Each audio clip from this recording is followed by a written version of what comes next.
Vous devriez ouvrir grand votre cœur, ce sont de bonnes personnes. Pouvez-vous ouvrir votre cœur pour accueillir le pasteur Doug Mills?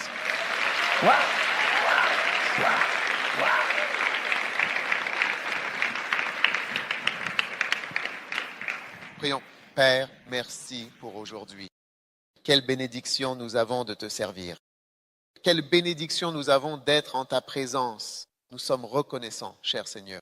Reconnaissant. Touche nos vies aujourd'hui par ta puissance. Fermez les portes. Nous te remercions au nom puissant de Jésus. Et tout le monde a dit Amen. Vous pouvez vous asseoir. Alléluia.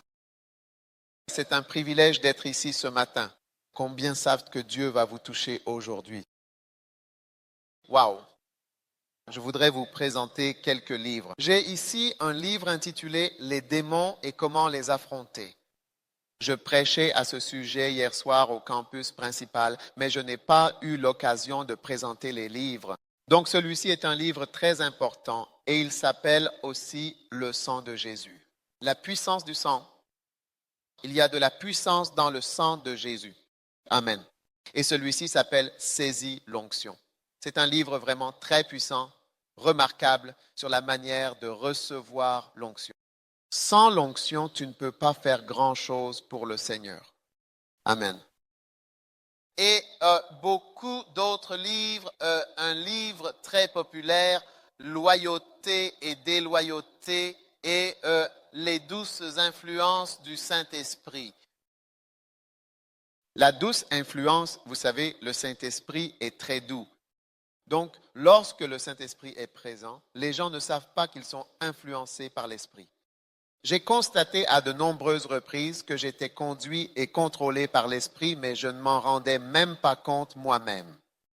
Et le Saint-Esprit influence de nombreux aspects de nos vies. Donc, toute personne qui souhaite vraiment en apprendre davantage sur le Saint-Esprit, c'est le meilleur livre que vous devez vous procurer. Amen. Et celui-ci, c'est le livre populaire « Loyauté et déloyauté ».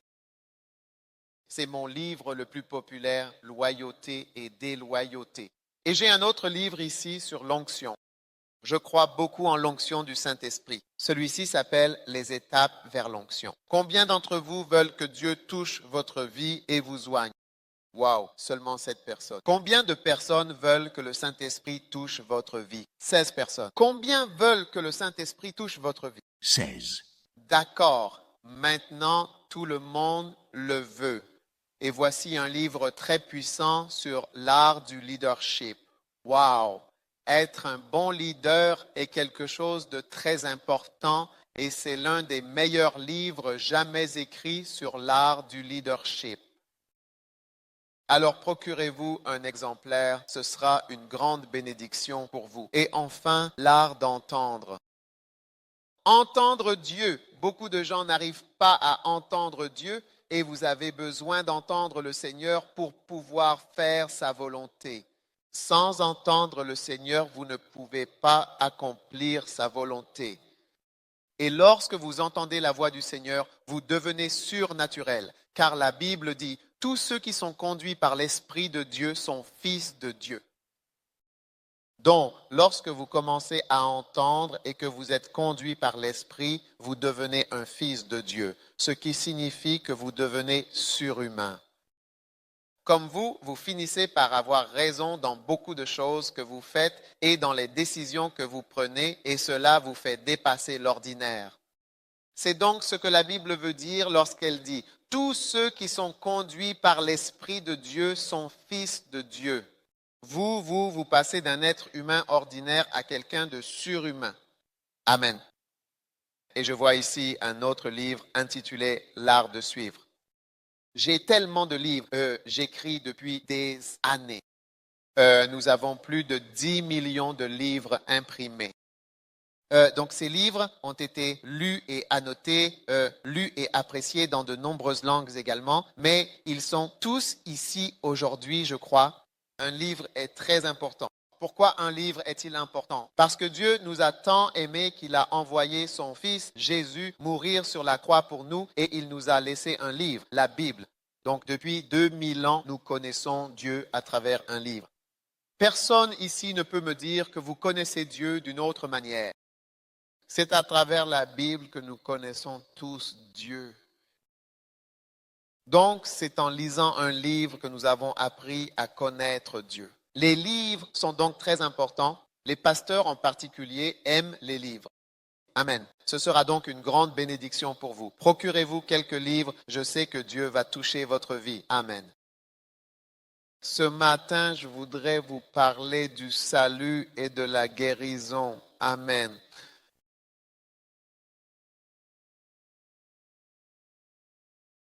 Et je vais partager avec vous une histoire très connue. Je crois que cela va toucher votre vie. Et je voudrais que vous ouvriez avec moi, s'il vous plaît, à Luc chapitre 10. Luc chapitre 10, la parabole du bon samaritain dans l'Évangile. Alléluia. Jésus répondit en disant les paroles suivantes, un homme descendait. Ce récit se trouve dans l'Évangile selon Luc, au chapitre 10, à partir du verset 37. Il descendait de Jérusalem à Jéricho et tomba au milieu des brigands qui le dépouillèrent de ses vêtements, le blessèrent, puis s'en allèrent, le laissant à demi-mort. Par un concours de circonstances, il advint qu'un certain prêtre descendait en marchant par ce chemin précis. Et, lorsqu'il le vit, il se détourna et passa alors de l'autre côté de la route. De même, un Lévite. Arrivé à cet endroit, il le vit, puis passa de l'autre côté. Mais un certain Samaritain qui était en voyage arriva là où il se trouvait. En le voyant, il fut ému de compassion, s'approcha de lui, banda ses plaies en y versant de l'huile et du vin. Tout le monde dit l'huile et le vin. L'huile et le vin. L'huile et le vin. D'accord? Puis, il le mit sur sa propre monture, le conduisit alors dans une auberge et prit soin de lui avec attention. Le lendemain, lorsqu'il partit, il sortit 2 deniers, les donna à l'aubergiste et lui dit alors, prends soin de lui et ce que tu dépenseras de plus, je te le rendrai à mon retour. Lequel de ces 3, à ton avis, te semble avoir été le prochain de celui qui était tombé aux mains des brigands? Il répondit, celui qui a exercé la miséricorde envers lui. Jésus lui dit alors, va et toi, fais de même. Amen. Puis-je avoir un amen, s'il vous plaît? Amen. C'est une histoire que beaucoup d'entre nous connaissent, en fait, mais c'est une bonne histoire dont il faut se souvenir pour être guéri, béni et sauvé. Amen. Le premier point, c'est que, comme l'homme de Jérusalem, l'homme qui faisait le voyage de Jérusalem à Jéricho, vous êtes, vous aussi, en réalité, en quelque sorte, en train de faire vous-même le voyage de la vie. Amen. Cet homme, j'ai vu que tu es allé en Israël. Donc, lorsque tu vas en Israël, tu verras la route de Jérusalem à Jéricho et tu remarqueras que c'est une route particulière. Elle serpente un tout petit peu et en arrivant à la première ville en dehors de Jérusalem, tu trouves Jéricho juste là. Et c'était une route que les gens empruntaient tout le temps à pied. Donc la prochaine fois que tu vas en Israël, assure-toi de regarder la route de Jérusalem à Jéricho. Combien d'entre vous vont en Israël cette année? 1, 2, 3. N'oublie pas de faire attention à cette route, d'accord? Alors, cet homme-là, il marchait sur cette route. Et tout comme il marchait sur la route de Jérusalem à Jéricho, toi aussi tu es en voyage. Tout le monde dit, je suis en voyage. Où commence ton voyage? Ton voyage commence à ta naissance et il se termine à ta mort. C'est la fin de ton voyage. Ton voyage commence à ta naissance et il se termine à ta mort. Quand tu meurs, le jour où tu meurs, c'est la fin de ton voyage. D'accord? Et beaucoup de gens ne veulent pas vraiment penser à la fin du voyage. Mais tu dois absolument y penser parce que si tu ne prends pas le temps de bien prévoir la fin du voyage, tu pourrais te retrouver avec de gros problèmes car la fin du voyage est tout aussi importante que le début, voire parfois même plus importante parce que tu dois vraiment te demander en toute honnêteté comment tout cela va-t-il se terminer finalement. Un jour, il y avait 2 grenouilles qui vivaient dans une rivière. Est-ce que vous avez des grenouilles aux Philippines? Oui. Il y avait donc 2 grenouilles qui vivaient dans une rivière et la rivière s'est asséchée. Alors, les 2 grenouilles ont décidé, allons chercher un meilleur endroit où rester parce qu'ici, c'est trop sec. Elles ont donc quitté le lit de la rivière qui était vraiment sec et ont commencé un petit voyage. Et puis, elles sont tombées sur un puits profond. Et l'une d'elles a dit, « Oh, sautons dans le puits. Et tu sais, vivons là-bas parce qu'il y a de l'eau. Il va y avoir de l'eau. » Mais l'autre grenouille a dit à ce moment-là, « Et si on saute dans le puits et que l'eau s'assèche, comment allons-nous réussir à sortir de là? » Tu m'écoutes? Oui. Donc, tu te rends compte que parmi ces 2 grenouilles, l'une pensait à l'avenir. Prêche la parole. Qu'est-ce qu'on va faire s'il n'y a pas d'eau dans ce puits? Parce que comment allons-nous sortir de ce puits profond? Tu sais, certaines personnes ne pensent pas à la fin. Certaines personnes ne pensent pas à l'avenir. Certaines personnes ne pensent pas à la fin du voyage, mais il faut penser à la fin du voyage. Tu n'es pas obligé d'être comme la grenouille qui a dit « sautons simplement dedans » sans penser à ce qui va se passer plus tard. Et si tu ne peux pas sortir et qu'il n'y a pas d'eau, tu vas avoir de gros problèmes. D'accord? Donc, pour la plupart de nos voyages, on connaît le début et on connaît la fin. Mais dans ce voyage qu'est la vie, d'accord, personne ne connaît la fin de la vie. Ecclésiaste chapitre 9, verset 12 dit « L'homme ne connaît pas non plus son heure, comme les poissons qui sont pris dans un filet funeste et comme les oiseaux qui sont pris au piège du filet. Ainsi, les fils de l'homme sont pris au piège au temps du malheur lorsqu'ils tombent soudainement sur eux. » Être chrétien, c'est véritablement être constamment conscient de l'éternité. Car dans ce voyage de la vie, vous connaissez tous votre date de naissance, mais vous ne connaissez pas en revanche votre date de décès. Et vous savez, je me souviens d'une fois où j'étais en Amérique et je suis allé au cimetière.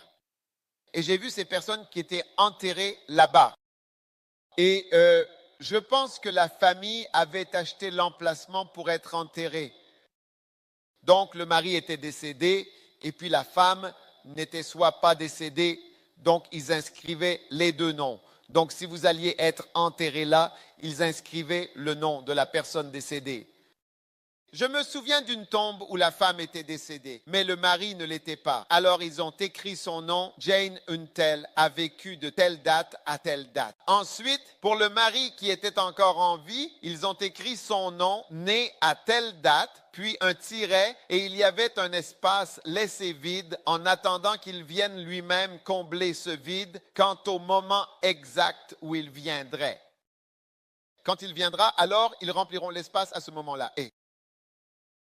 Donc, la plupart d'entre nous ne savent pas quoi mettre dans cet espace, n'est-ce pas? Mais, donc, la Bible dit, tu sais, parce que je vais te faire cela, prépare-toi à rencontrer ton Dieu. Mon Dieu. Alors, tu dois te demander, es-tu prêt à rencontrer Dieu aujourd'hui?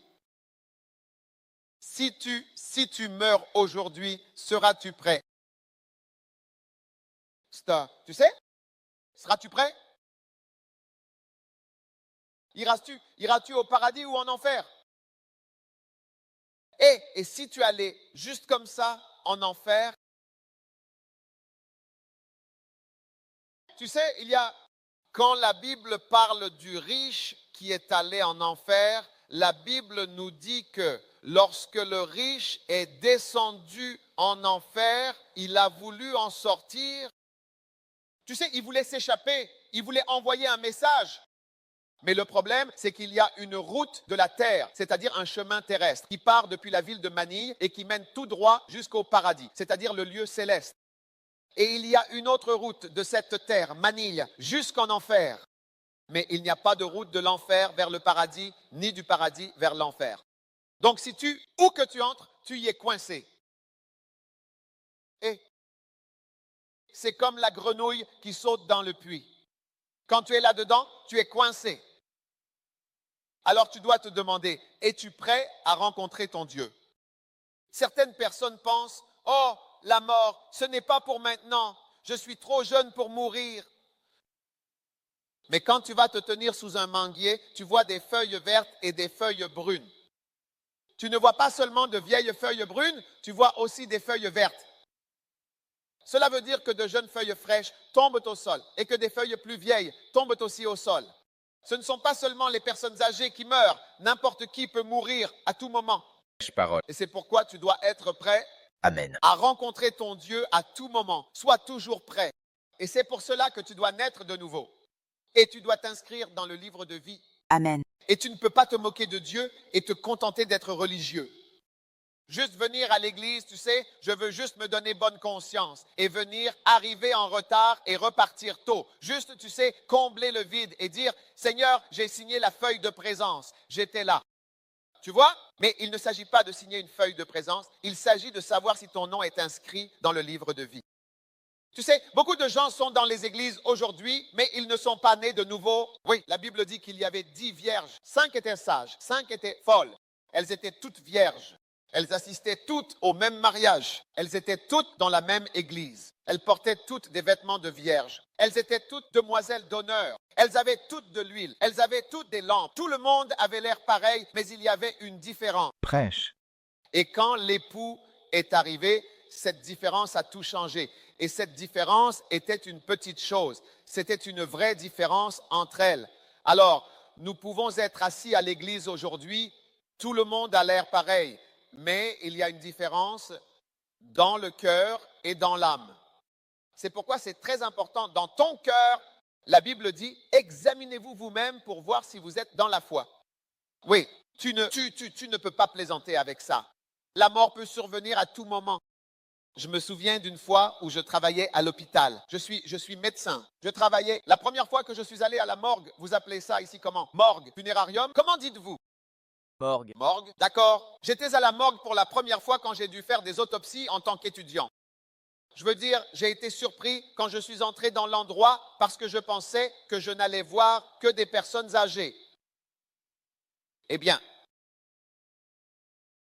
mais j'ai vu qu'il y avait des bébés, des tout petits, des nouveau-nés, des bébés morts.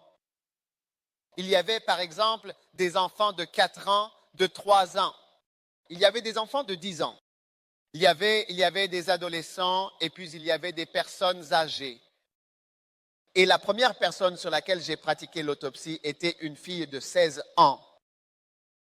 Et je savais, alors qu'elle était allongée sur la table, elle n'aurait jamais imaginé que son parcours de vie s'arrêterait à 16 ans. C'est pourquoi la Bible dit, prépare-toi à rencontrer ton Dieu.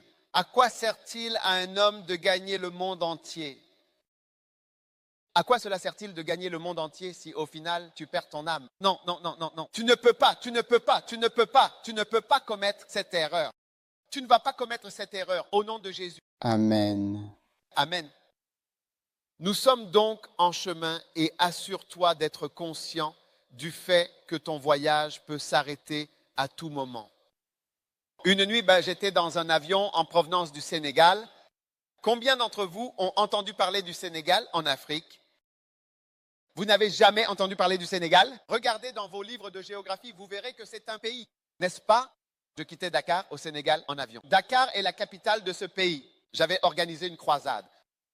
Et le vol devait décoller vers 23h30 ou peut-être minuit, 23h30 dans la nuit pour la destination de Paris avec la compagnie Air France. Air France pour Paris. Donc je suis monté à bord. Le président m'a donné une voiture, la sécurité et tout, et ils m'ont conduit directement jusqu'à la porte de l'avion. Nous avons donc décollé vers 23h30 et j'étais très fatigué parce que j'avais prêché. Puis, vers 2h du matin, alors que nous volions vers Paris, il y a eu une annonce sur l'interphone et ils ont dit « Il y a-t-il un médecin à bord? Y a-t-il quelqu'un ici qui est médecin? S'il vous plaît, pouvez-vous vous identifier? Alors, à ce moment-là, je me suis dit, tu sais, il doit bien y avoir un autre médecin à bord. Ça ne peut pas être moi, parce que je suis vraiment, vraiment très fatigué. Mais après quelques annonces, parce que je dormais et que je les entendais annoncer, j'ai dû me manifester. J'ai dit, d'accord, je suis là, je suis médecin. Alors ils m'ont appelé, s'il vous plaît, venez. Et juste en face de l'endroit où j'étais assis, il y avait un homme plus âgé. Il était assis dans son siège comme ça, à côté de son fils. Son fils volait avec lui. Le fils était assis à côté de lui. Il était assis à côté de son fils. Et quand j'ai regardé l'homme, j'ai vérifié son pouls et tout le reste. Pour lui, il était mort, il était parti. Il était normal. Il a marché. Il est monté à bord. Il est monté dans l'avion, un Français. Un Français. Il est monté à bord, tout allait bien. Mais ça, c'était le jour et le moment où son vol et son voyage se sont terminés en plein ciel à 2 heures du matin. Et son fils a dit, il vient de manger, il a mangé, tout allait bien, il n'y avait aucun problème. Il a dîné comme tout le monde, nous avons tous mangé, nous, peu importe. Et puis il a cessé de bouger. Et c'est à ce moment-là que le voyage de Jérusalem à Jéricho s'est terminé pour cet homme. J'ai vérifié son pouls, j'ai vérifié tellement de choses. J'ai dit, il est parti. Mesdames et messieurs, vous devez vous demander si vous êtes prêts à tout moment à terminer votre voyage. Parce que vous connaissez le jour où vous avez commencé votre voyage, mais vous ne connaissez pas le jour où votre voyage prendra fin. Et je sais qu'aujourd'hui, vous allez être prêts parce que Dieu vous a amené à ce service afin que vous soyez prêts à terminer votre voyage à tout moment dans la gloire. Alléluia. Amen. Maintenant, alors que cet homme poursuivait son voyage, d'accord, il est tombé entre les mains de voleurs. Et c'est la nature même de notre voyage dans cette vie. Parfois, nous tombons inévitablement entre les mains de voleurs. Des problèmes.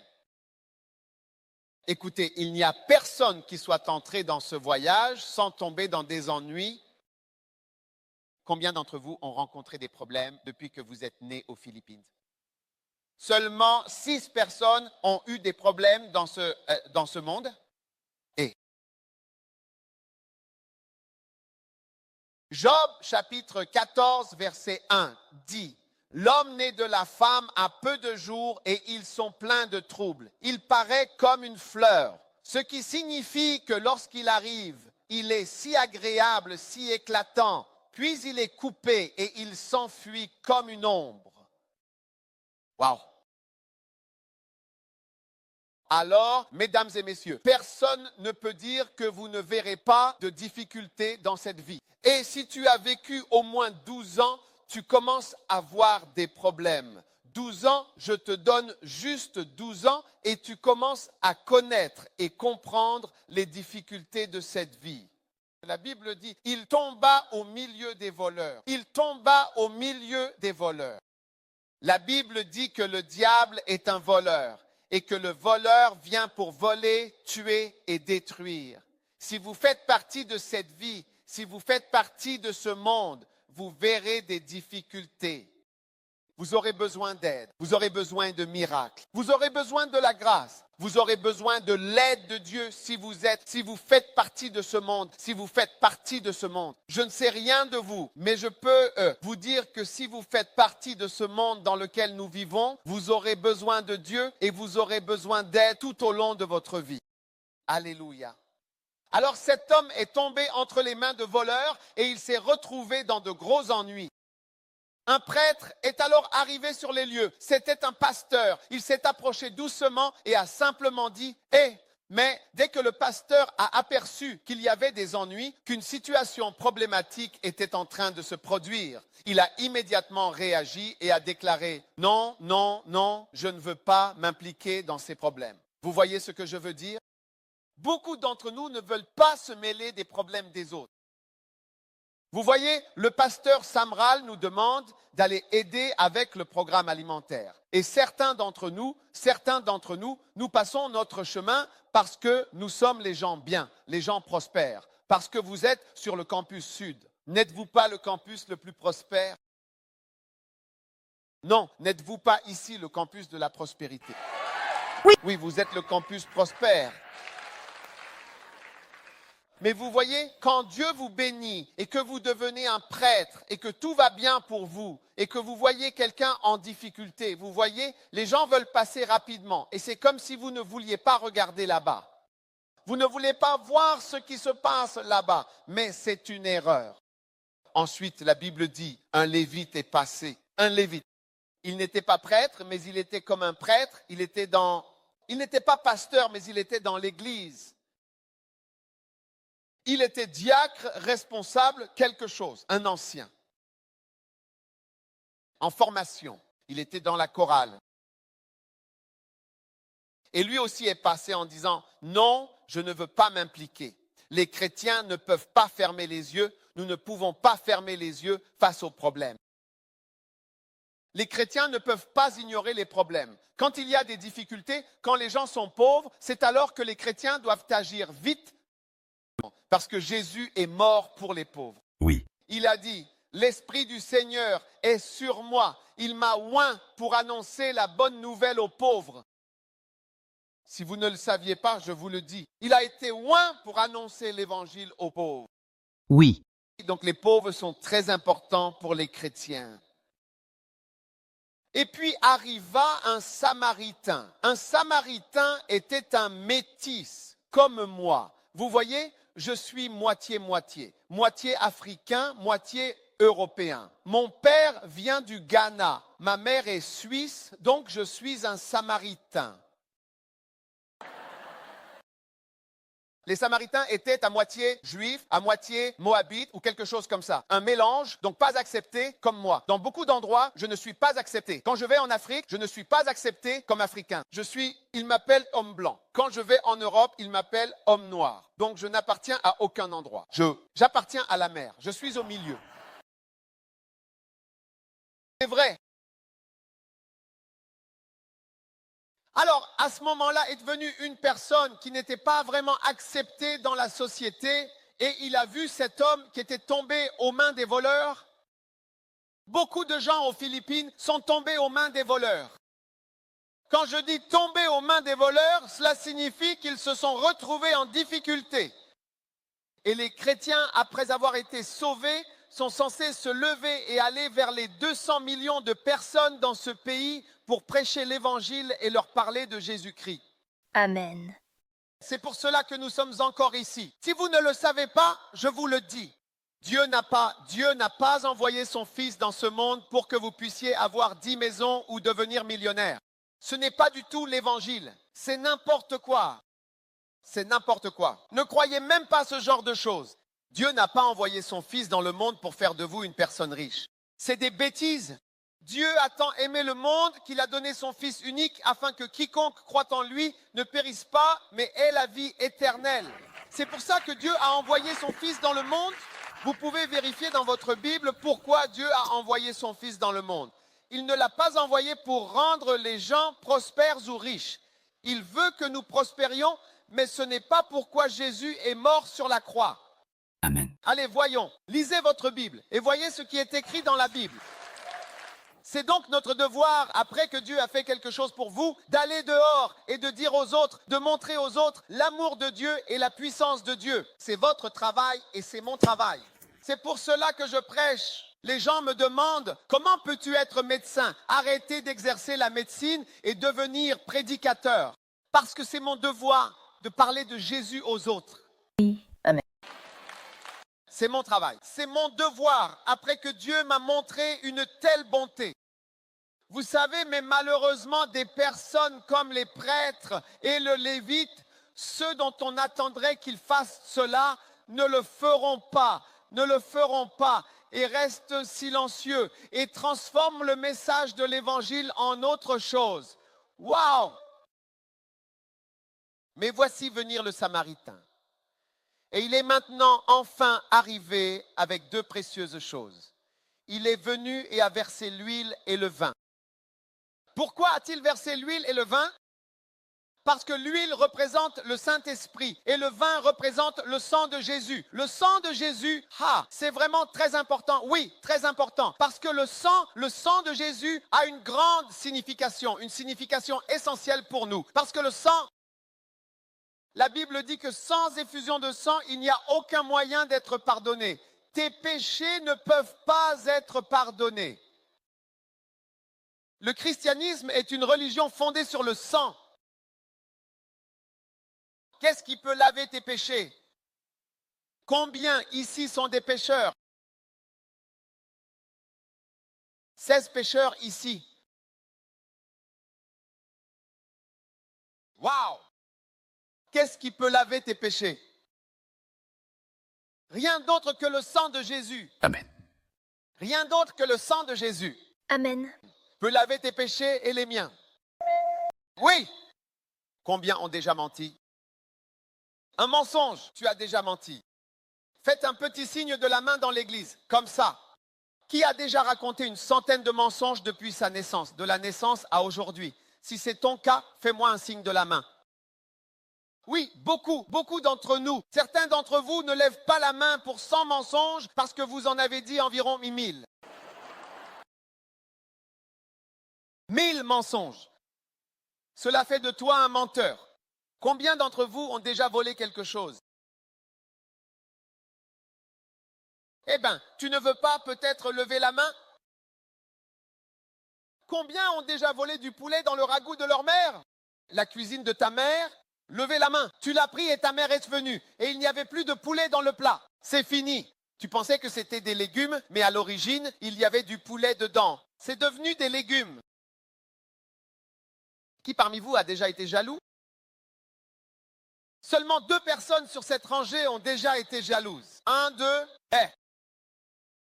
Vous voyez, alors qu'avons-nous ici sur le campus sud? Des voleurs jaloux et menteurs. C'est ce que nous sommes. Et qu'est-ce qui peut effacer ces péchés? Le sang de Jésus-Christ. Amen. Il est dit que par le sang de... Si tu confesses ton péché, il est fidèle et juste pour te pardonner et te purifier. Je te purifie, je te nettoie. Le sang de Jésus nous purifie. Oui. Sans ce nettoyage, tu ne pourras jamais aller au paradis. Peu importe ce qui est prêché et ce que tu pratiques, les bonnes œuvres ne peuvent pas t'emmener au paradis. Être une bonne personne ne peut pas te faire aller au paradis. Peu importe à quel point tu es bon, tu restes un pécheur. Oui. Peu importe combien je prêche, cela ne peut pas non plus m'emmener au paradis. Un jour, peut-être que tu entendras que je suis mort, ou bien j'entendrai que tu es mort. On ne sait pas qui partira le premier. Mais un jour, quand tu apprendras que je suis mort et que je suis parti, lorsque je me tiendrai devant les portes du paradis, je ne dirai pas « ouvre la porte parce que j'entre car j'ai prêché ». Non, la même raison qui me permettra d'entrer au paradis est la même raison qui te permettra d'y entrer. Oui. C'est que nous sommes lavés par le sang de Jésus. Je dis, s'il te plaît, ouvre-moi cette porte. Le sang de Jésus a effacé mon péché. Tu ferais mieux d'ouvrir, j'arrive. Waouh! Parce que ce n'est pas par des œuvres de justice. Ce n'est pas par ce que tu as fait ou ce que tu n'as pas fait. C'est par la puissance du sang de Jésus-Christ. Amen. Et donc cet homme est venu et a versé le sang. La Bible dit que nous sommes rachetés par le sang. Il est dit, car la vie est dans le sang. Là où le sang ne va pas, il y a la mort. La vie est dans le sang. Lévitique 17, verset 11 dit, la vie est dans le sang. Il y a de la puissance dans le sang. Oui. J'ai dit qu'il y avait du pouvoir dans le sang. C'est pourquoi l'homme a versé le sang. Et c'est pourquoi Jésus veut verser son sang dans ta vie, effacer tes péchés et inscrire ton nom dans le livre de vie. Amen. Un jour, j'étais à l'hôpital et tu sais, à ce moment-là, mon professeur m'a appelé. Il m'a dit, viens voir quelque chose. Et quand je suis arrivé, il y avait un homme allongé sur le divan, nu, et il m'a dit de toucher sa jambe. Je ne voyais rien d'anormal chez cet homme. Il a dit, touche la jambe. Alors, je l'ai touché et il a dit, touche l'autre jambe. Donc, j'ai touché cette jambe, puis j'ai touché l'autre, et immédiatement, j'ai remarqué que la jambe gauche était chaude et la jambe droite était froide. Et, ai-je dit, qu'est-ce que c'est? Et il m'a montré, il a dit, c'est une chose très étrange qui est arrivée à cet homme. Il a dit, cet homme a eu un accident, c'est-à-dire qu'il lui est arrivé un incident qui a causé des blessures et quelque chose a frappé sa jambe, ce qui a eu pour conséquence de couper l'apport sanguin dans la cuisse, tu sais. Cela signifie que le sang n'a plus pu circuler normalement dans cette partie de la jambe. Mais il faut préciser que tout cela s'est produit en interne, à l'intérieur du corps, sans que ce soit forcément visible de l'extérieur. Donc le sang n'est pas allé dans la jambe depuis déjà quelques jours. Oui, et eh bien, vous savez, nous avons dû procéder à l'amputation de la jambe parce que le sang avait cessé d'y circuler. Tu vois, quand la Bible dit « car la vie est dans le sang », là où le sang ne va pas, il n'y a qu'une seule chose, la mort. Là où le sang de Jésus ne va pas aux Philippines, il y a la mort. Toutes les personnes là-bas ne trouveront pas Jésus, ne seront pas sauvés et iront en enfer. Il y a la mort.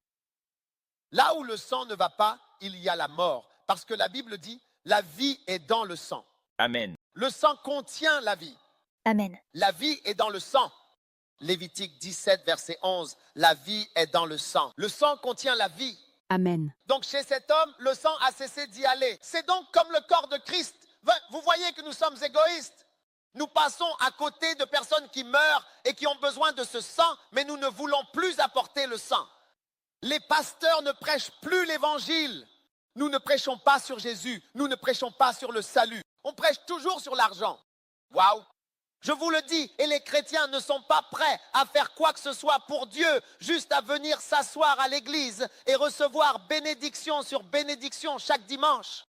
Nous voulons juste nous asseoir et recevoir encore et encore, toujours plus. Et nous passons à côté de personnes qui sont à moitié mortes. La Bible dit, les voleurs l'ont battu et il gisait là, à moitié mort. Nous passons à côté de personnes qui sont à moitié mortes. Le monde entier est à moitié mort, attendant ce sang, attendant ce sang. Là où le sang n'arrive pas, toute la région meurt. Nous sommes assis là, à passer notre chemin, prêts à ne rien faire. Nous sommes en train de construire une église ici. Vous ne donneriez pas votre argent. Certains d'entre vous ont beaucoup à donner. Vous ne donnez que des miettes, des gouttes et des cacahuètes. Vous ne donnez que de la petite monnaie. Alors que nous essayons de faire quelque chose pour Dieu et de construire une maison de Dieu pour que les gens puissent venir adorer, vous passez votre chemin. Vous êtes peut-être millionnaire. Vous avez tout ce qu'il faut, mais vous ne donnez que quelques gouttes. Nous passons notre chemin. Nous ne voulons pas nous impliquer. L'homme était là, à moitié mort. 200 millions de personnes aux Philippines attendent. Beaucoup d'entre eux sont comme cet homme, à moitié mort, espérant que quelqu'un s'arrêtera. Mais tout le monde est trop bien, trop juste, trop gentil, trop chic. Hé! Vous m'écoutez? Oui. Je m'en fiche si vous n'aimez pas mon message. Je prêche toujours. Oui. Trop chic pour salir nos mains et nous impliquer dans le vrai travail. Nous nourrissons des gens. Vous ne lèveriez même pas le petit doigt. Vous passez simplement à côté des gens à moitié morts. Nous dormons dans des chambres. Nous avons tout et les gens n'ont rien. Nous ne nous arrêterions pas. Nous sommes les gentils chrétiens d'aujourd'hui. Waouh! Mais il y avait ce Samaritain. Dieu merci pour. Certains d'entre vous ont été rejetés dans la vie. Très souvent, lorsque Dieu veut vous utiliser, vous êtes rejetés. C'est pour cela que Dieu vous utilise. Parce que vous êtes d'abord rejetés par les gens. Et c'est là que vous voyez que Dieu vous relève, parce que l'homme vous rejette et Dieu vous accepte. Et même si les gens disent, oh, laisse-le tomber, laisse-la partir, elle n'est rien, inutile. Alors Dieu dit, tu me plais. Et ce Samaritain était un rejeté. Il n'était même pas accepté en Israël, mais c'est lui-même qui est vraiment venu et a versé le sang, a versé l'huile. Et aujourd'hui, je vous le dis, Dieu nous appelle parce qu'il a été bon envers nous. Il nous a bénis. Amen. Nous passons à côté de personnes à moitié mortes. À moitié mortes. À moitié mortes. Lisez votre Bible. Lisez votre Bible. À moitié morts, ils l'ont battu et l'ont laissé à moitié mort. Ils sont, quand je dis à moitié morts, ils vivent. Mais c'est comme si c'était à moitié. La moitié de la vie consiste à ne pas travailler. Oui. Ensuite, il a aussi versé l'huile. L'huile représente le Saint-Esprit et la puissance de Dieu. Guérison, miracle, puissance. La Bible dit, qui est semblable à Dieu parmi les dieux? Glorieux en sainteté, redoutable en louange, accomplissant de grandes et admirables merveilles. Dieu est un Dieu de merveilles. Amen. Dieu est vraiment un Dieu de merveilles. Amen. C'est pourquoi il n'a pas seulement versé le sang, mais il a aussi versé l'huile. La puissance du Saint-Esprit qui fait des merveilles. Dieu est un Dieu de merveilles. Amen. Amen. Miracle, puissance. Vous ne voyez jamais Jésus sans puissance. Vous ne voyez jamais Jésus sans miracle ni guérison. Amen. Ça va? Voulez-vous que je prie pour vous? Vous partez? Je vais prier pour vous avant que vous ne partiez. Laissez-moi prier pour vous maintenant. Donnez-moi de l'huile, donnez-moi de l'huile.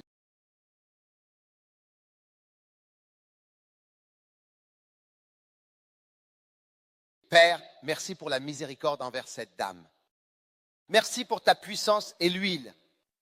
Vous voyez, je verse l'huile. Jésus a dit, la Bible dit que vous les oindrez d'huile et prierez, et la prière de la foi sauvera le malade. Père, merci pour la puissance de guérison et la miséricorde. Au nom puissant de Jésus, Amen. L'homme est venu et a versé l'huile. Alléluia. Que représente l'huile? L'huile dans la Bible symbolise et représente la puissance du Saint-Esprit. Qui est comme toi, ô Dieu, parmi les autres dieux? Qui donc est véritablement comme toi? Glorieux dans ta sainteté, redoutable et admirable en louange, opérant de grandes et merveilleuses merveilles. Dieu est un Dieu de merveilles, de miracles extraordinaires et remarquables. Tout au long du ministère de Jésus, vous le voyez continuellement servir les gens. Alléluia. L'une des personnes à qui il a servi, par la puissance de l'onction du Saint-Esprit, c'était la femme, celle qui était atteinte d'une perte de sang. La Bible dit que cette femme était, selon le récit, atteinte d'une perte de sang. Cela signifie qu'elle saignait depuis 12 ans.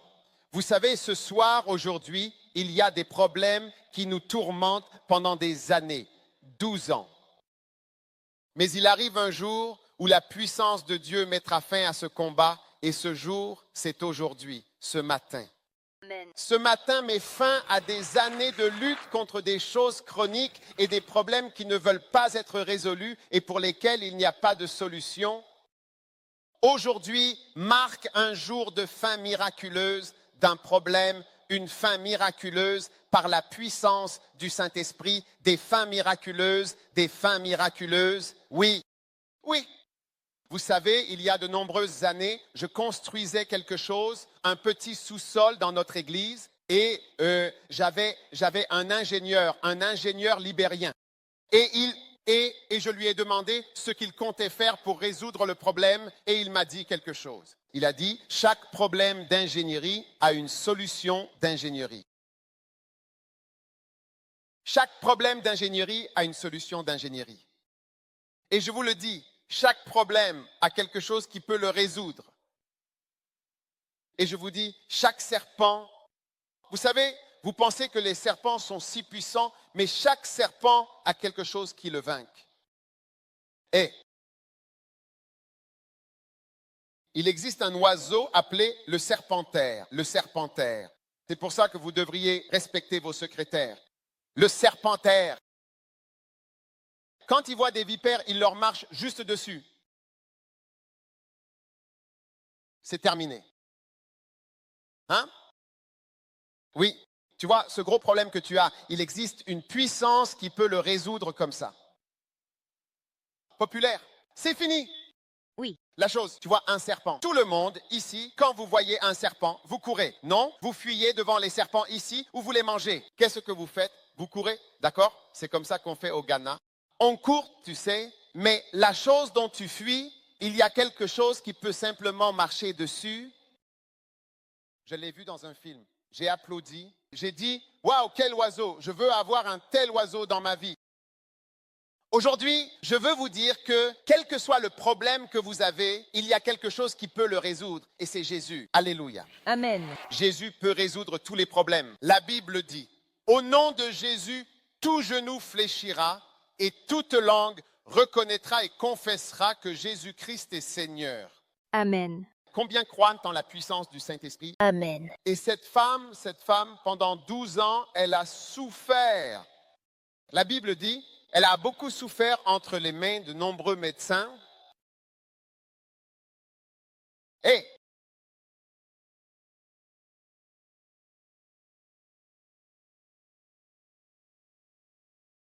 le médecin va vous dire, faites ceci. Ensuite, faites cela. Après, allez ici. Faites ce test. Apportez votre sang. Apportez vos os. Apportez vos yeux. Apportez ceci. Et différentes manœuvres.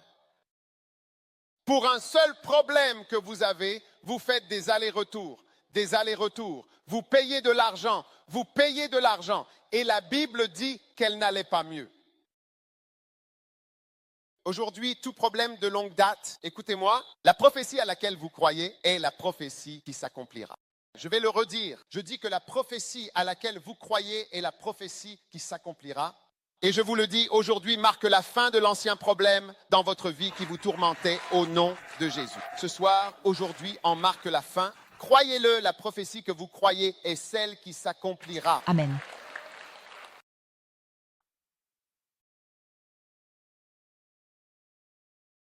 Et la Bible dit que lorsqu'elle a entendu parler de Jésus, oui, lorsqu'elle a entendu parler de Jésus, elle a alors décidé résolument de venir à Jésus. Il y avait alors des gens avec Jésus et elle est venue dans la foule par derrière et a touché son vêtement. Vous savez, pourquoi a-t-elle touché son vêtement? Parce qu'elle était juive. Vous voyez? Elle savait que l'onction était versée sur les vêtements du prêtre, donc le prêtre est alors... Il est oint depuis la tête et cela coule sur sa barbe et jusque sur ses vêtements. Elle savait donc que les vêtements d'une personne ointe sont aussi oints, alors elle ne voulait pas s'embêter à toucher autre chose que ses vêtements parce que l'onction descend de la tête, passe par la barbe d'Aaron et va jusqu'aux vêtements. Ainsi, les vêtements sont aussi oints et elle savait que si je peux seulement toucher le bord de son vêtement, je serai guérie. Alors elle est venue dans la foule et elle l'a touché. Et la Bible dit, et immédiatement elle sentit en elle-même qu'elle était guérie de ce fléau. Maintenant, vous voyez, les gens de foi disent qu'il n'y a pas de ressenti.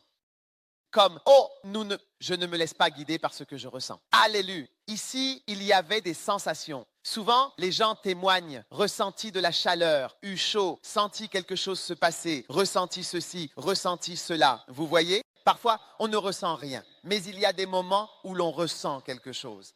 Et cette femme, elle, la Bible dit, elle sentit en elle-même qu'elle était guérie de ce fléau.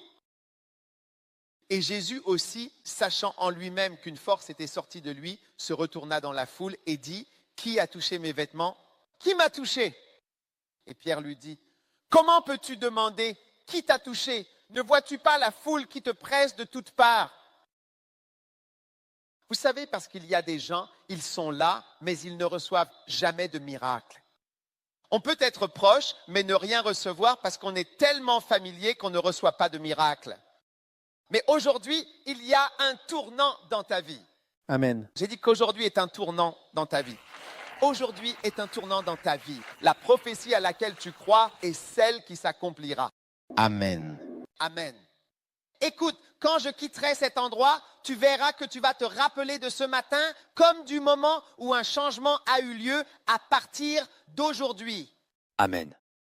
Je dis que la prophétie à laquelle tu crois est vraiment celle qui va s'accomplir dans ta vie.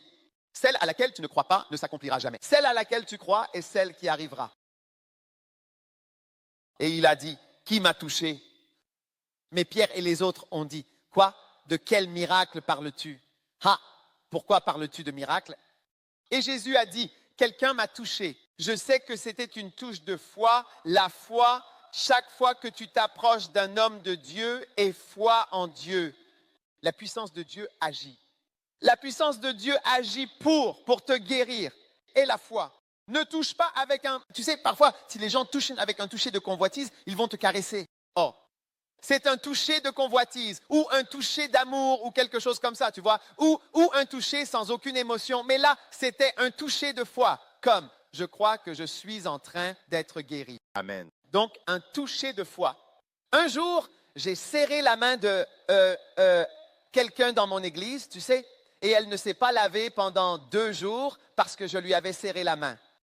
Elle croyait tellement au fait que je l'avais touchée et que la puissance de Dieu était sur sa vie. Elle ne voulait pas se laver, donc elle ne s'est pas lavée pendant 2 jours parce qu'elle avait touché un homme de Dieu.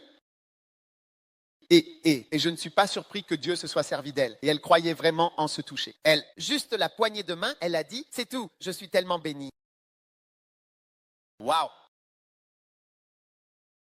Et puis elle s'est avancée et elle a dit, c'est moi qui t'ai touché. Aujourd'hui, c'est bien toi qui touches Jésus. Amen. Amen. Aujourd'hui, c'est toi qui t'avances et qui touches le Seigneur et qui dit, Seigneur, c'est moi la femme, c'est moi la personne qui est guérie aujourd'hui. Amen. Amen. Le crois-tu? Le crois-tu? Oui. Quelle bénédiction. Quelle bénédiction. Quelle bénédiction. Et Jésus se retourna vers elle et lui dit, ma fille, ta foi t'a sauvée. Ma fille, ta foi t'a sauvée. Ma fille, ta foi t'a sauvée. Ce que tu crois est très important. Tu sais, ce n'est pas l'argent que tu as, c'est ce que tu crois. En fait, quand tu mourras, c'est ce que tu crois qui comptera. Ton argent ne servira à rien, mais ce que tu crois sera très important. Donc ceux qui ont la foi sont ceux qui iront au paradis. Oui, donc ce que tu crois est très important. La foi est une chose vraiment précieuse. Ce que tu crois influence tout dans ta vie. C'est pourquoi Jésus disait toujours ta foi. Tu sais, ta foi, c'était ta foi. Tu sais, ce n'était pas ton argent, ce n'était pas ton école, ce n'était pas ta formation, c'était ta foi. Je veux vous faire remarquer que c'est votre foi, c'est ce que vous croyez qui vous a vraiment aidé ce matin. Amen. Et aujourd'hui, souvenez-vous, Jésus verse l'huile et le vin. Ce sont les 2 puissances, ce sont les 2 clés de puissance avec lesquelles Jésus vient à vous. Il vient avec le sang et il vient avec l'huile. Il vient pour vous sauver et il vient pour vous guérir. Amen. Alléluia. Amen. Et pour nous, ceux que Dieu a déjà touchés, c'est notre devoir de nous souvenir de ceux qui sont à moitié morts et de dire, me voici Seigneur, envoie-moi et utilise-moi. Et il ne faut pas toujours dire, me voici, envoie-le, envoie-les Seigneur, envoie-les, envoie, me voici, envoie-les, envoie quelqu'un d'autre. Non, tu dois dire, me voici, envoie-moi. Amen. Je veux que tout le monde se lève.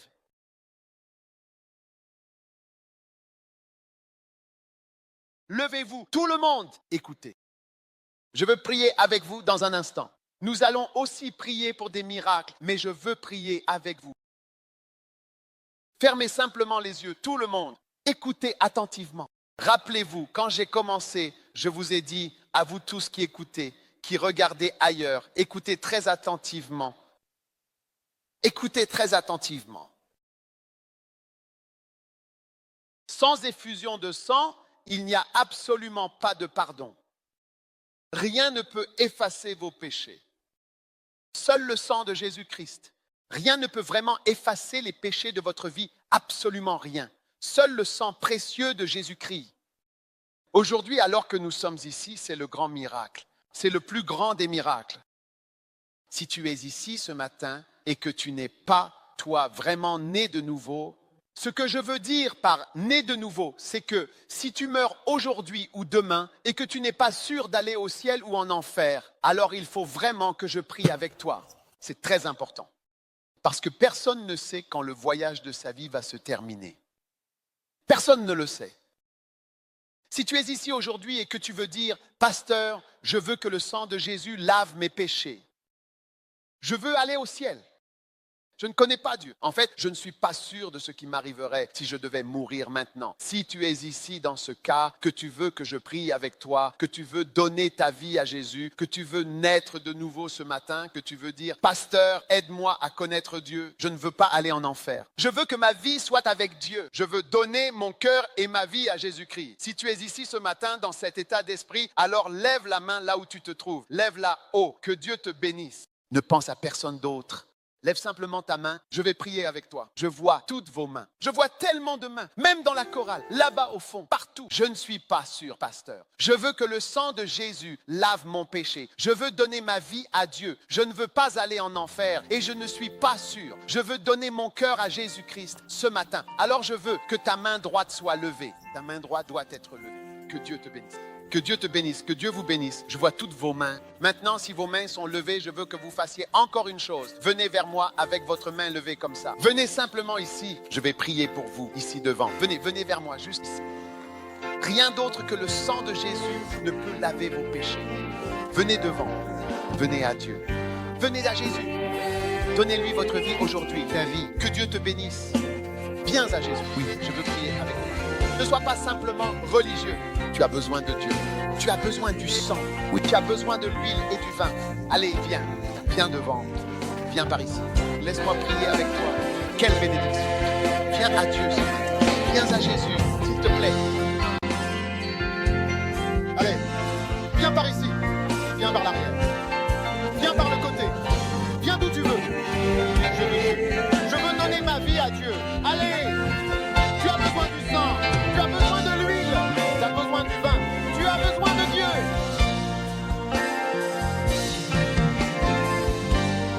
Laisse-le faire sa volonté. Allez, viens tout devant. Viens tout devant. Viens à Jésus. Viens à Jésus. Viens. Donne-lui ta vie. Donne-lui ta vie aujourd'hui. N'attends pas, fais-le aujourd'hui, sans hésiter. Viens à Jésus. Viens à Jésus. Approche-toi de Jésus. Viens à Jésus. Viens à Jésus. Il faut savoir que le laisser faire, c'est vraiment la voie à suivre. Écoute, regarde-moi un instant. Écoute. Peux-tu imaginer être dans un service comme celui-ci aujourd'hui? Et peut-être un jour mourir et aller en enfer après avoir entendu ce que tu as entendu. Je ne veux pas que tu fasses cette erreur. Si tu es encore debout dans l'assemblée, tu veux dire, pasteur, je veux mettre de côté mon orgueil. Je veux que Jésus entre dans ma vie. Viens devant. Je te donne une chance de plus. C'est ta dernière chance. Viens à Jésus. Que Dieu te bénisse. Je te vois. Je te vois. Je te vois. Allez, viens. Aujourd'hui est ton jour de salut. Donne-lui ta vie. Donne-lui ta vie aujourd'hui. Donne-lui ta vie. Allez, mon ami. Qu'est-ce que tu attends? Viens à Jésus. À Jésus. Laisse-le, s'il te plaît, faire ce qu'il souhaite. Laisse-le suivre sa volonté. Waouh, waouh, quelle bénédiction. Quelle bénédiction. Récemment, j'ai conduit quelqu'un à Jésus, une jeune femme. J'ai prié avec elle. C'était un dimanche matin comme celui-ci. Elle était morte 3 semaines plus tard. On m'a apporté une photo. Ils m'ont dit, cette femme est morte. J'ai dit, pourquoi, comment, qui est-ce? Elle a dit, c'est un service. Tu es en train de la conduire à Jésus. Nous ne savions pas qu'elle allait mourir dans 2 ou 3 semaines. Tu vois, tu ne sais jamais quand ton voyage va se terminer. Tu dois être prêt, tu dois être prêt. C'est pourquoi je t'adresse cette invitation, parce que j'ai besoin que tu sois prêt. Parce que tu connais le jour où tu as commencé, mais tu ne connais pas le jour où ce voyage prendra fin. Levez les mains. Si vous voulez encore les rejoindre, vous avez encore une chance. Je ne veux pas que vous repartiez après ces 7-là avec peur. Vous penserez, j'aurais dû y aller. Pourquoi y suis-je allé? J'aurais dû y aller. Pourquoi? À quoi pensais-je? Pourquoi n'y suis-je pas allé? Pourquoi ai-je donné ma vie à Jésus? Vous pouvez encore venir quand nous prions. Levez les mains. Que toute la congrégation lève la main et dise cette prière avec moi. Ce que je prie, répétez-le après moi, s'il vous plaît. Dites, Jésus, merci pour aujourd'hui. Je viens à toi, tel que je suis. S'il te plaît, pardonne-moi. Je suis un pécheur. Je suis perdu. Mais aujourd'hui, j'ouvre mon cœur et je reçois Jésus. Dites, je reçois Jésus comme mon sauveur, mon maître, mon Seigneur, Père céleste. S'il te plaît, lave-moi avec le sang de Jésus. S'il te plaît, purifie-moi avec le sang de Jésus. Aujourd'hui, je reçois le sang de Jésus pour me laver, pour me purifier de tous mes péchés. Merci Père de m'avoir sauvé. Levez vos deux mains et dites, merci Jésus. Merci Jésus d'être mort pour moi, de m'avoir aimé, de m'avoir pardonné. À partir d'aujourd'hui, j'appartiens à Jésus. À partir d'aujourd'hui, j'appartiens à Dieu. Je servirai Dieu. J'appartiens à Jésus. Merci Père de m'avoir sauvé aujourd'hui. S'il te plaît, écris mon nom dans le livre de vie. Livre de vie. Dites, mon nom est. Mentionnez votre nom. Mon nom est. S'il te plaît, écris ce nom dans le livre de vie. En ce beau matin, je m'inscris simplement dans le livre de vie. Merci. Merci Jésus de m'avoir sauvé et d'avoir inscrit mon nom dans le livre de vie. Au nom de Jésus, je prie. Maintenant, dis-le. Il est très important que tu le dises. Répète après moi, Satan. Satan, Écoute attentivement. À partir d'aujourd'hui, je ne te suivrai plus. Je ne t'obéirai plus. J'appartiens à Jésus-Christ et je servirai Jésus-Christ. Levez les mains et dites merci Jésus. Je t'aime Jésus. Je suis à toi maintenant. Je t'appartiens maintenant. Je vais te servir maintenant. Merci Seigneur. Au nom puissant de Jésus. Amen. Alléluia. Quelle bénédiction. Quelle bénédiction. Quelle bénédiction. Maintenant, où vont-ils? Que font-ils? Qui est ici? Après le service? Qu'est-ce qui ne va pas? Yada, écoutez, il y a une salle qui s'appelle Yada. Tout le monde dit Yada. Dites encore Yada. Êtes-vous sérieux à propos de ce que vous venez de prier? Combien d'entre vous sont sérieux? Oui, dès que nous aurons terminé, chacun de vous ira directement dans la salle Yada. Il y a quelque chose que nous avons là-bas pour vous. Ne dites pas que vous n'en avez pas besoin, vous en avez besoin. C'est très important, aussi important que de s'avancer, parce que si vous avez pris la peine de faire le premier pas, il faut aussi faire le deuxième. Ne dites pas, écoutez, moi je sais. Vous ne savez pas. Vous ne savez pas, c'est pourquoi nous avons besoin que vous veniez dans la cour. Nous devons parler avec vous. Nous allons prier avec vous et nous allons vous aider à devenir un vrai et un chrétien fort. Est-ce que je peux avoir un amen de quelqu'un? Quelle bénédiction. Alléluia. Alors, s'il vous plaît, retournez à vos places. Nous allons maintenant prier pour la guérison, pour des miracles. Amen. Waouh.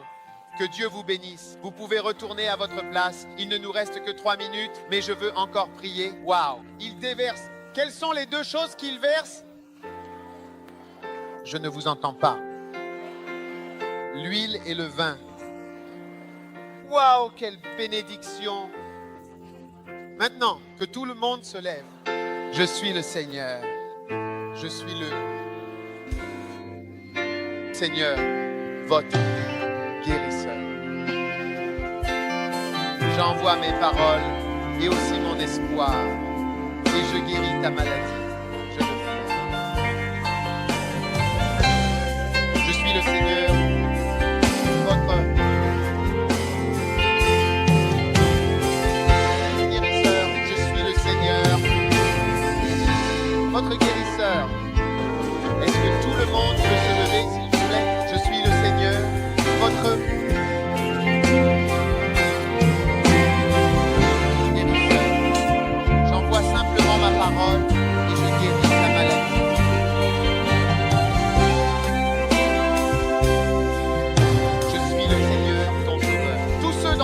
qui sont venus pour que je prie pour vous, en fauteuil roulant ou autre, venez rapidement devant de ce côté-ci. Certains d'entre vous sont venus. Alignez-les simplement ici. Fauteuil roulant et toutes sortes de conditions. La puissance de Dieu est ici. Maintenant, écoutez, prions un instant. Posez votre main là où vous êtes malade en ce moment. C'est un moment de miracle. S'il vous plaît, à part ces fauteuils roulants et les personnes très très malades qui viennent ici devant, je veux que nous posions tous la main là où nous sommes malades. S'il vous plaît, il ne nous reste qu'une minute. Garez-vous juste ici. Je vais prier pour vous tous et imposer les mains sur vous. Alors aujourd'hui, c'est un temps de miracle. Alléluia. Alléluia. Waouh.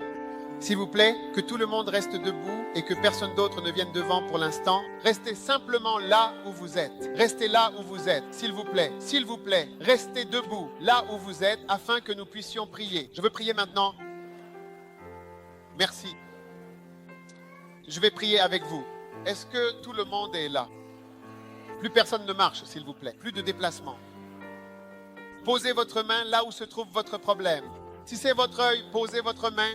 Écoutez, quelqu'un avec une boule au sein ou un cancer du sein est en train d'être guéri. Dieu est en train de vous toucher. Recevez-le maintenant au nom de Jésus. Posez votre main là où se trouve votre problème. Quelqu'un est aussi en train d'être guéri à l'œil. Il y a une guérison de l'œil qui est en train de se produire en ce moment. Posez votre main sur votre œil. La puissance de Dieu est ici. La puissance de Dieu. Quelqu'un ici, le médecin, vous a condamné à mourir. Mais aujourd'hui, par la puissance du Saint-Esprit, tu ne vas pas mourir. Le jour où l'on s'attend à ce que tu meurs, tu ne mourras jamais. Au nom de Jésus, Dieu prolonge ta vie. Où que tu sois, quel que soit ton problème, pose ta main là maintenant, pendant que nous prions. Père, merci pour les miracles qui sont en train de se produire. Guéris, guéris et délivre. Merci pour les douleurs qui disparaissent maintenant. Merci pour les miracles qui sont en train de se produire. Reçois ta guérison, reçois la grâce et la puissance du Saint-Esprit maintenant. Père, nous te remercions. Merci pour les anges de guérison, la puissance de guérison. Merci pour le Saint-Esprit qui agite au milieu de nous. Levez la main et remerciez simplement Dieu. Tout le monde, levez simplement la main et remerciez Dieu car il est Jésus qui guérit. Merci. Je suis l'Éternel, ton guérisseur. Vraiment, je suis l'Éternel. Oui, c'est vraiment moi qui t'ai guéri.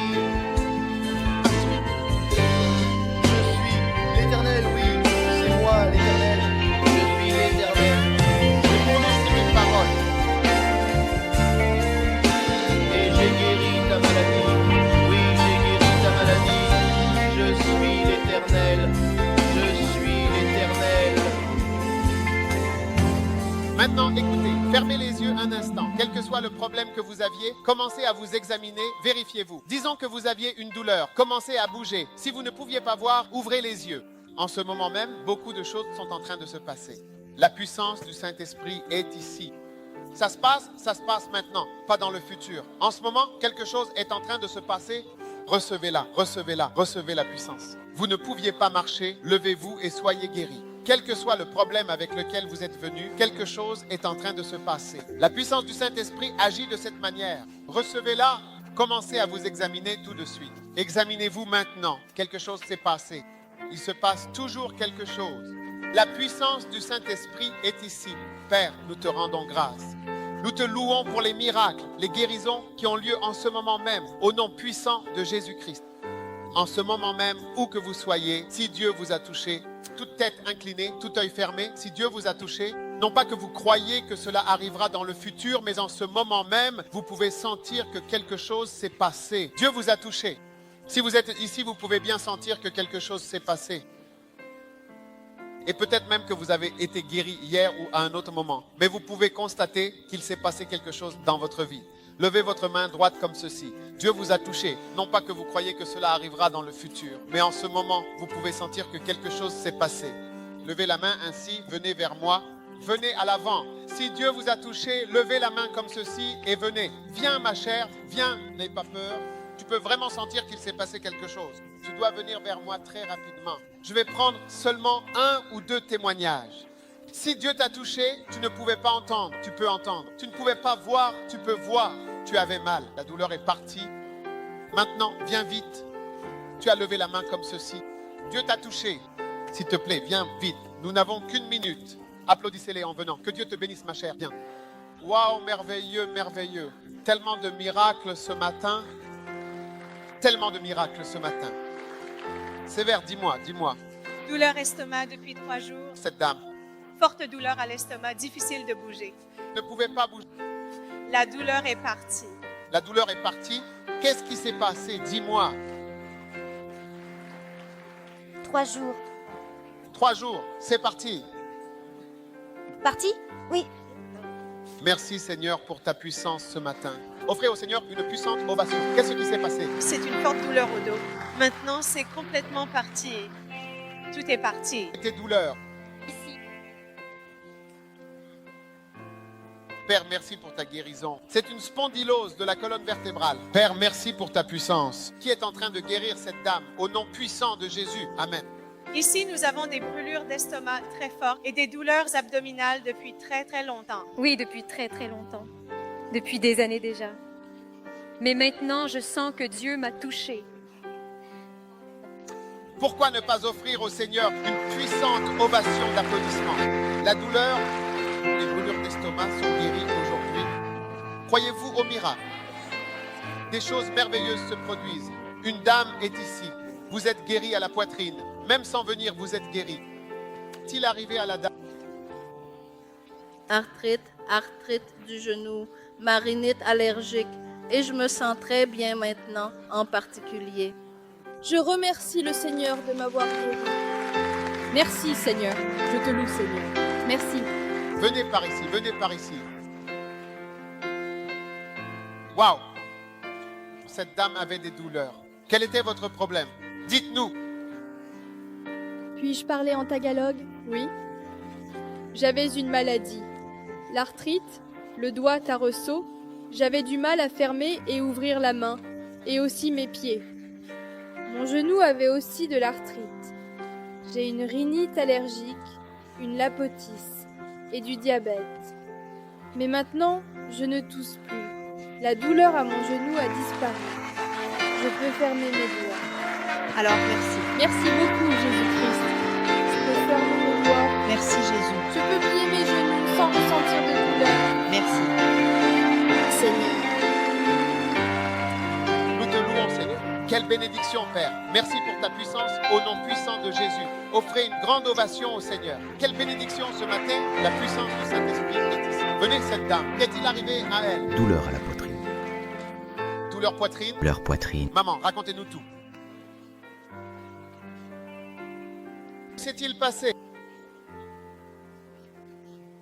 D'accord? Douleur à la poitrine, problème cardiaque. D'accord. Tout le monde dit d'accord? Tout le monde posez la main sur votre cœur et dit c'est bon maintenant, je vais bien maintenant. J'ai reçu le sang et j'ai reçu l'huile. J'ai reçu le sang et l'huile. L'huile et le vin. Au nom de Jésus, recevez-le maintenant. Alléluia. Merci Jésus. Cette dame a un témoignage.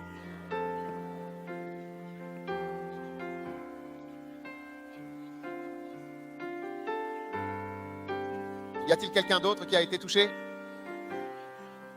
Tellement de miracles. Avant, il avait besoin d'aide pour marcher. Ils peuvent marcher maintenant.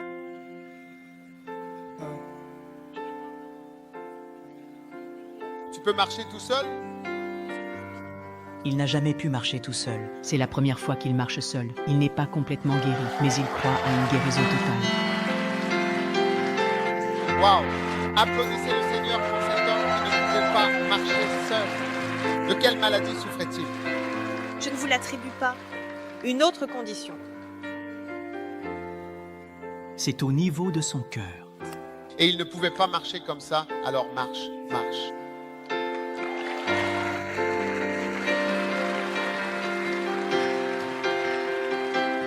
Cet homme a été touché par la puissance de Dieu.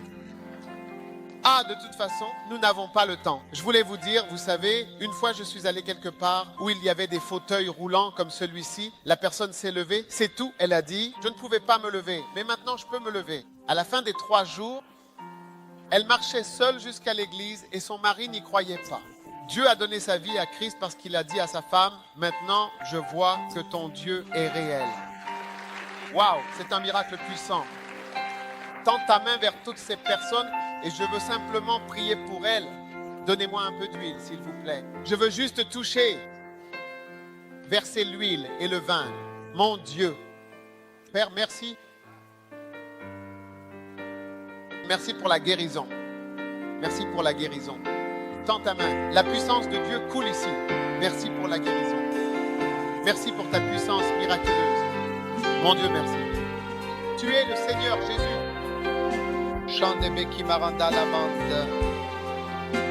Regardez cette dame, elle est debout, accident vasculaire cérébral, elle est sous oxygène, elle a une sonde nasogastrique. La puissance de Dieu la touche.